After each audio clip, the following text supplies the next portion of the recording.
because they took the initiative. Are you guys organized to go in if you get interested in people are generally in the state? You guys go in and read like legislation? Why don't you talk about the meeting in Atlanta? This is a pickup team so far here. Yeah. Well, that's a good statement. My task force and Flip Crew, which includes Cindy Ayers, who's sitting across from me, we are willing to do that.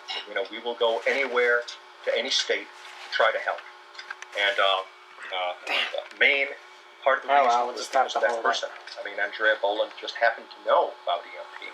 And another thing that I think that a lot of them found compelling about it is that Maine is right across the street. I mean, their neighbor is Eastern Canada, which is where the 1989 Hydro-Quebec storm hit. And in fact, they were affected by some of that too, as well as part of the Northeast blackout. So Maine was no stranger to these threats and to the consequences of blackouts. In fact, they had a serious blackout just from snowstorms that had occurred that winter, and and so that raised people's consciousness about the idea of Hey, here's the real important part coming up. Months or years.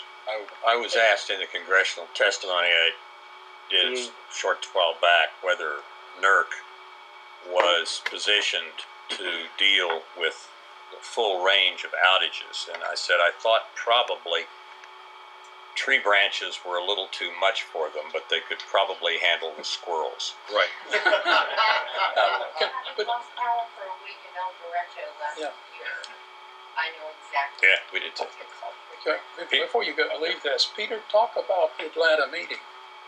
Yes, there's going to be a meeting beginning on 11 August of the National Council of State Legislatures, and our EMP coalition is going to have a substantial presence there to appeal to the states to educate including them. Andrea.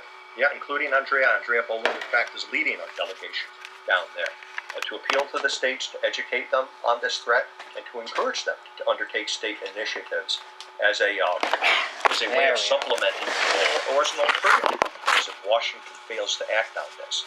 The people should know, and the state should have the option at least of knowing that other states are taking initiatives. And there are other states, by the way, that are already moving in this direction. I know North Carolina is very interested in taking initiatives, as is Texas. Alaska was one of the first states under Sarah Palin. They actually passed a bill through the state legislature calling upon the Department of Homeland Security to work with Alaska and Utah. So some states are already aware of this threat and are moving on their own to act to protect their people. We've got a few more minutes, yes. I have a question. Given the obvious difficulty of getting things happening in Washington, and then we have, for example, the growing, developing smart grid. It doesn't appear that there's a lot of security being built into the smart grid, so it's sounding like it's becoming the smart but windy grid. And then we've dissolved the strategic grain reserve that we used to have during the Cold War. Smart So grid. it seems like our ability to withstand food crises that could be a result, it makes all these things more urgent.